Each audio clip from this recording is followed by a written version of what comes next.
This is a homily for the 6th Sunday in Ordinary Time. The Gospel for this Sunday comes from the Gospel of St. Matthew, chapter 15, verses 17 to 37.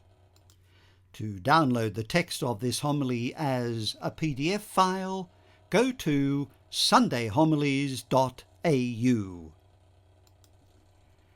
Whenever we listen to the Scriptures, we must keep three groups of people in mind. If we forget any one of them, then our understanding will be lopsided. Who are these three groups? They are firstly the people in front of the text, secondly the people in the text, and thirdly the people behind the text. We who are reading the Gospel in the 21st century are the people in front of the text. We are reading a text written almost 2,000 years ago to people who lived in a different culture, with a worldview quite different to our own, and it is written in the Greek spoken at that time. Therefore, we need a translator, not only to read the Greek, but to help us understand a culture very different from ours. The people in the text are those present in the Gospel stories: Jesus, his disciples, his opponents, and the crowds. The people behind the text refers to the community for whom the Gospel was written. They are separated from people who lived at the time of Jesus by a cataclysmic event, the destruction of the temple in 70 AD. That event changed the shape of Judaism forever. A long tradition associates Matthew's Gospel with the city of Antioch in Roman Syria. Antioch was a major centre of Jewish life in the eastern Mediterranean, and it already had a substantial Jewish community. Matthew's community appears to be made up of Jews who have come to believe that Jesus is the Messiah. They grew up in the synagogue. They prayed the Psalms. They honoured the Torah. They did not cease to think of themselves as Jews. Quite the opposite. They believed that in Jesus God had brought Israel's story to its promised fulfilment. But now Matthew's community find themselves under pressure. With the temple gone, Judaism was rebuilding around a renewed movement led by the Pharisees. This movement emphasized strict adherence to the Torah and firm boundaries between Jews and Gentiles. Matthew's community, however, welcomed Gentiles. When a Gentile male became a Christian, he did not require circumcision. Matthew's community no longer observed all the purity or dietary laws. To many of their fellow Jews, this looked like relaxing the Torah, and so they were pushed out of the synagogues and faced suspicion and hostility. Matthew writes to reassure them. He wants them to understand that following Jesus does not mean abandoning the Torah. It means discovering its heart. It means seeing the Torah through the eyes of the Messiah. Let's now see what that means. Over the past 2 Sundays, we have sat at the feet of Jesus on a mountain in Galilee. 2 weeks ago, he gave us the Beatitudes, a portrait of the kind of people who belong to the kingdom of God: the poor in spirit, the gentle, the merciful, the pure of heart, the peacemakers. Last week he told us that such disciples become salt for the earth and light for the world, people whose lives give flavour and hope and lighten the way for others. Today, Jesus takes us a step further. He moves from describing the qualities of a disciple, and he begins to address the commandments and choices that shape a disciple's daily life. He begins to speak about the law, what his Jewish listeners called Torah. Before we go any further into today's gospel, we, the people in front of the text, need to pause over that word Torah. Unless we understand what Torah meant to the people of Jesus' time, we will miss the force of everything he teaches in the Sermon on the Mount. The word itself is rich, layered, and far broader than our modern idea of law, which is the word often used to translate the Hebrew word Torah. The very word Torah comes from a Hebrew verb, yara. It has two related meanings: to teach, to instruct, to guide, and also to shoot an arrow or to aim at a target. These meanings illuminate each other. Torah is God directing his people toward the goal of life with him, just as an archer directs an arrow towards its mark. But Torah meant several things to the Jewish people of Jesus' time, and all of these meanings were present in their minds as they listened. The most ancient meaning of Torah referred to the 5 sacred scrolls of Moses: Genesis, Exodus, Leviticus, Numbers, and Deuteronomy. These scrolls contain the foundational story of Israel's creation, God's promises to the patriarchs, the liberation from Egypt, the covenant at Sinai, and the formation of God's people. To speak of the Torah of Moses was to refer to the very heart of Israel's scriptures and to the story that shaped their identity. Within these scrolls were the commandments, the mitzvot, the practical instructions that guided Israel's worship, their ethical life, their treatment of the poor, the stranger, and the vulnerable. These commandments were not experienced as a burden. They were seen as a gift that revealed God's will for their lives. Psalm 19 could praise the Torah of the Lord as more precious than gold and sweeter than honey. But in Jesus' day, Torah also had a broader meaning. It could refer to the whole of the scriptures, what Jesus calls the law and the prophets. This was a way of referring to what today Christians would call the Old Testament.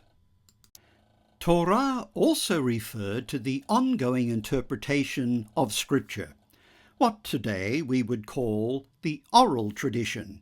In other words, the teaching handed down in homes and synagogues, the discussions among scribes, the practical guidance offered by rabbis in response to real situations. This was called Torah sheb al peh, the Torah upon the mouth, the spoken, interpreted Torah that helped people know what God required of them in the complexities of ordinary life. The Pharisees accepted this oral tradition as authoritative and believed that Moses had given both a written Torah and an oral one. The Sadducees rejected this entirely and held to a strict interpretation of the written Torah alone. This difference explains many of the debates we see in the Gospels, where Jesus often engages with Pharisaic interpretations rather than matters of written law itself. For those who gathered around Jesus on the hillside, Torah was not simply a written code. It was scripture, commandment, stories of God's faithfulness, prophetic challenge, and the living tradition that shaped how God's people thought, acted, prayed, and lived. Torah was covenant. Torah was identity. Torah was the way God aimed his people towards mercy, justice, and holiness. Jesus now turns directly to the law and addresses a suspicion that some people had begun to raise about him. It was not startling to hear a teacher affirm the law and the prophets. That was expected of any faithful Jew. What would have shocked his listeners was the idea that he might be setting the law aside or relaxing its demands. And so Jesus confronts this head on. Do not think that I have come to abolish the law or the prophets. I have come not to abolish, but to fulfil. He wants them to know that he is not discarding the Torah. He is not lowering the standard demanded of a faithful Jew. Instead, he is saying something far more demanding, that in his life, his teaching, and his mission, the Torah reaches its true goal, its intended completion. Then he goes even further. He adds, until heaven and earth pass away, not one dot, not one little stroke will pass from the law until all is accomplished. Here he is speaking of the Hebrew script. The smallest letter of the Hebrew alphabet is the yod, a tiny mark, hardly more than a flick of the pen. And the little stroke refers to the small projection or serif that distinguishes one letter from another, such as the slight mark that distinguishes dalet from resh. Remove that mark and you can change one letter into another, and so change the meaning of a word. Jesus' point is unmistakable. Nothing in God's law is trivial or disposable. Every yod and every small stroke has its weight and significance. But now we face a problem that every thoughtful Christian must recognize. Jesus insists that not even the smallest mark of the law will pass away until all is accomplished. And yet, within a generation of his death and resurrection, his followers clearly were not observing every part of the Torah. Think of the dietary laws. Leviticus carefully distinguishes between clean and unclean foods, foods that can and cannot be eaten.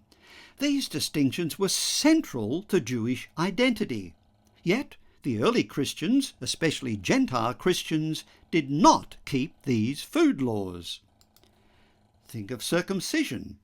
In Genesis chapter 17, circumcision is given as the defining sign of the covenant for every male in Israel. Yet the early church did not require Gentile converts to be circumcised. St. Paul fought this battle fiercely, and the Council of Jerusalem agreed with him. Think also of the purity laws. In the Torah, these laws do not refer to moral purity in the way we might use that word today. They are not primarily about sexuality. Purity in the Jewish scriptures refers to a person's ability to enter God's presence in the temple.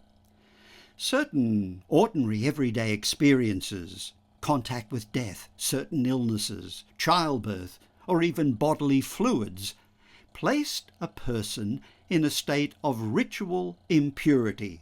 It was not sinful, it was simply part of life.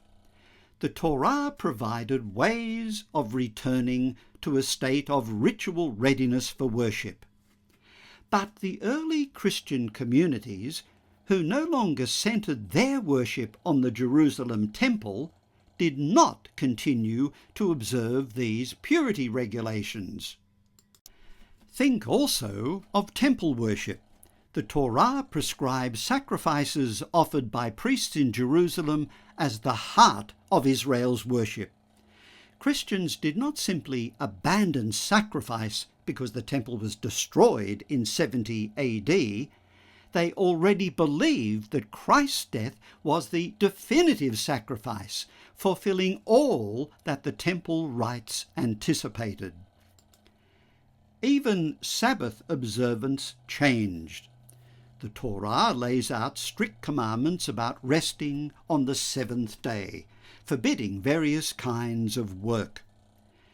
Christians continued to honour a day of worship and rest, but they gathered on the first day of the week, the day of the resurrection, and they did not carry over all the detailed Sabbath regulations. So how do we make sense of this tension? How can Jesus say that not one yod, not one little stroke of the law will pass away, and yet within a generation his followers were living in ways that no longer included some parts of the Torah? The key lies in listening carefully to what Jesus actually says. He does not claim that every commandment will remain unchanged for all time. He says that nothing in the law will pass away until all is accomplished. He is not speaking about a static list of rules. He is speaking about the purpose of the law, the goal toward which the Torah has been directing Israel for centuries. Some commandments express God's eternal will for human life: fidelity, justice, compassion, truthfulness, reverence for life. They endure because they reveal what God has always intended for human beings in every age and every circumstance. These are not temporary regulations, but lasting expressions of the life God desires for his people. Christians reading the scriptures in the light of Christ came to see that some commandments had served a specific role in Israel's history. Practices such as dietary laws, purity regulations, circumcision, sacrifices, and Sabbath observance had marked out Israel as a distinct covenant people. These commands functioned as boundary markers that safeguarded Israel's identity and faithfulness to the covenant in a world of surrounding nations, and many of them were tied directly to the life of the temple, where God's presence was encountered. But when Christ came, and when Gentiles began to enter the people of God, these very commandments created a new and pressing question. How could Jews and Gentiles share one table, one worship, and one communal life if the laws that once protected Israel's identity continued unchanged? The early church, under the guidance of the Spirit, discerned that these commandments had reached their goal. They were not abolished, they were fulfilled. Their purpose, to safeguard Israel's identity and covenant faithfulness until the time when God would gather the nations, had been accomplished, because Christ himself had become the place where God meets his people, and the one in whom Jews and Gentiles are united. This is, of course, a distinctively Christian conviction. Judaism understands these commandments as enduring gifts of God. But for the church, their historical role had come to completion, not because they were discarded or treated as obsolete, but because in Christ the promises for which they had sustained Israel had come to fulfilment. So Jesus' words mean this: every part of the Torah will remain in place until it has achieved the purpose that God gave it. But how do we know what that purpose is? How do we know what stands forever and what is fulfilled and therefore falls away? This is where Jesus turns to the prophets, especially to Hosea. Jesus quotes Hosea twice in Matthew's Gospel, and in both places he says, "Go and learn what this means." This is extraordinary. Jesus rarely tells scripture experts to go back and study a text, but here he insists on it, as though Hosea reveals the very heart of the law. Hosea lived in a time when the sacrificial system was operating exactly as the Torah required. The rituals were performed, the offerings made. Everything looked correct. But Hosea saw beneath the surface injustice, exploitation, unfaithfulness, indifference to the poor. Rituals were intact, compassion had vanished. And so Hosea announces God's verdict.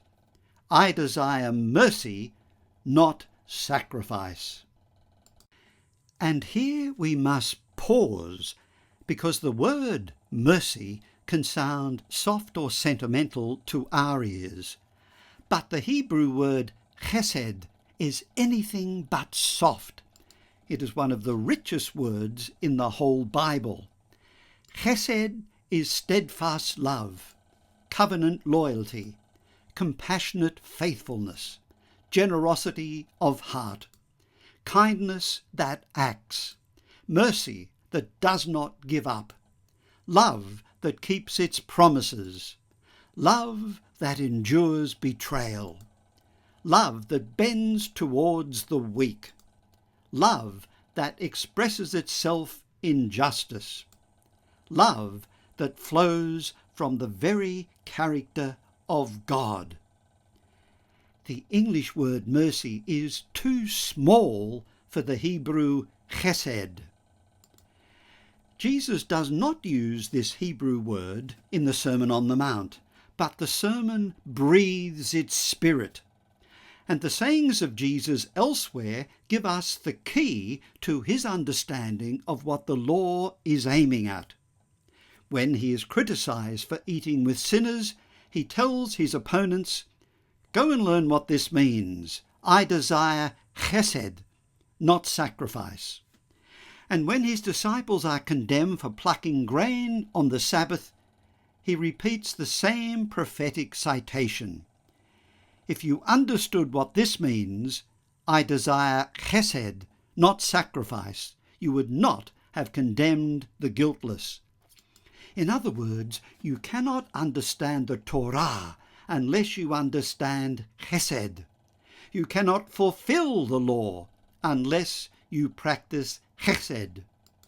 You cannot know the heart of God unless you live chesed.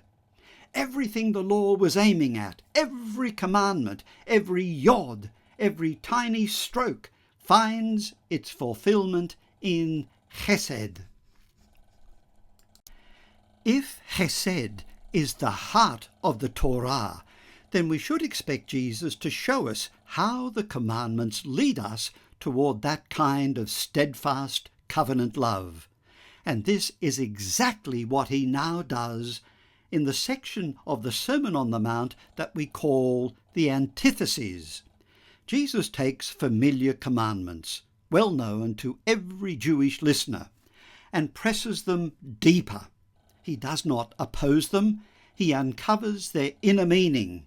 He does not relax anything. He reveals what those commandments were always aiming for. He begins with the commandment against murder.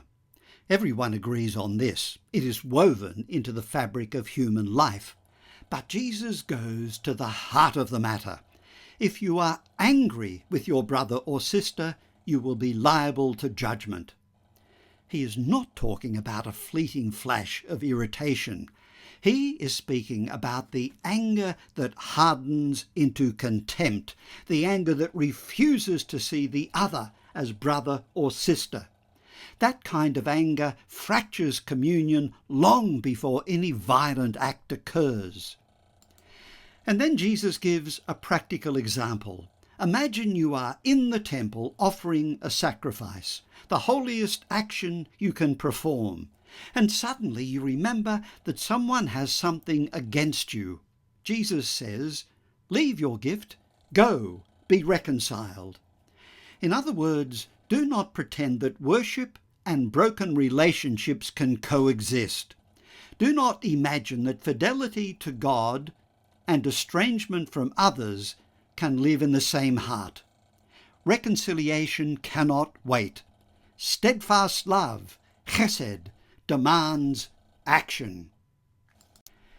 Jesus then turns to adultery. Again, he deepens the commandment.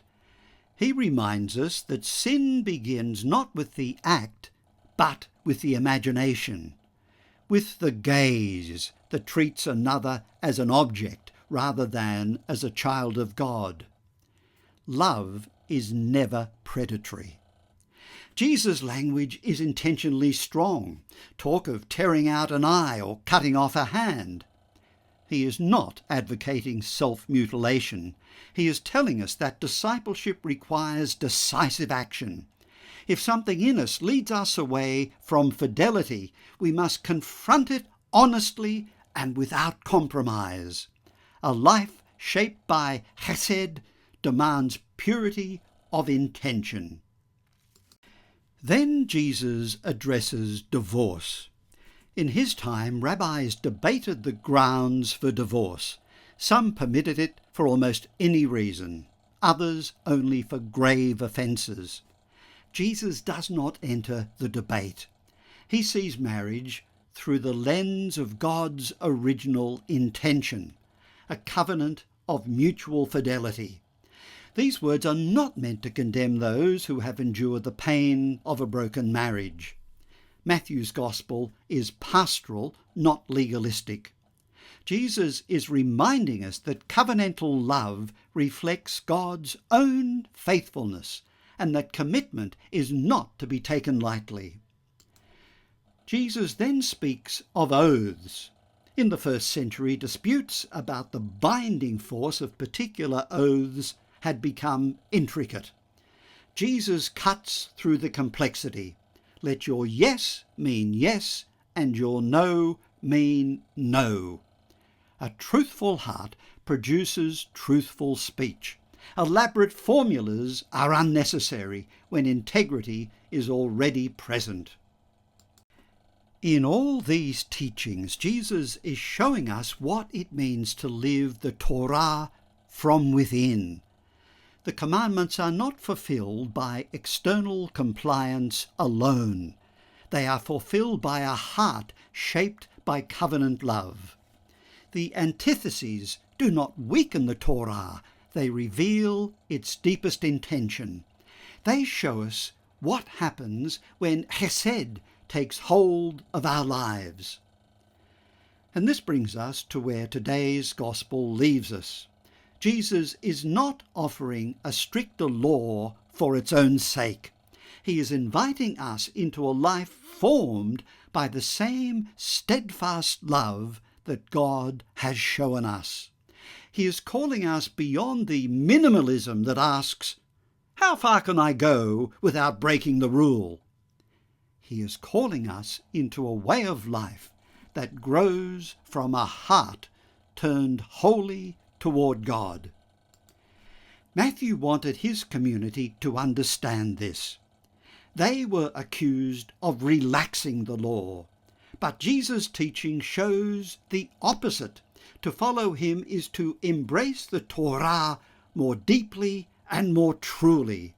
It is to let God's own chesed shape every part of our lives. One of the most electrifying features of the Sermon on the Mount is the repeated formula, "But I say to you." Matthew wants his readers to feel its full, unsettling force. When Jesus says, "But I say to you," he is not offering a rabbinic opinion or a fresh interpretation alongside others. Matthew is presenting Jesus as speaking with a kind of immediate personal authority that no scribe or prophet ever claimed. Prophets began with, "Thus says the Lord." Scribes anchored their teaching in the authority of past masters.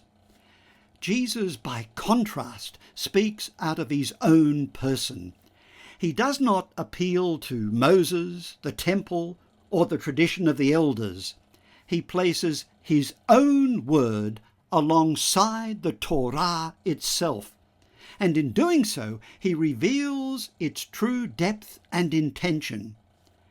Matthew wants his readers to recognize that Jesus is not simply interpreting the law, he is claiming the authority of the one who gave it. This is why at the end of the sermon, Matthew tells us that the crowds were astonished at his teaching. But that doesn't really capture the full weight of the verb Matthew uses. The verb is ekpleso, literally to be struck, to be driven out of one's normal state, to be overwhelmed. In classical and Koine Greek, it often denotes astonishment that unsettles rather than delights. Matthew employs it in the imperfect tense, they were being overwhelmed, which suggests not a momentary impression, but an ongoing reaction of disorientation.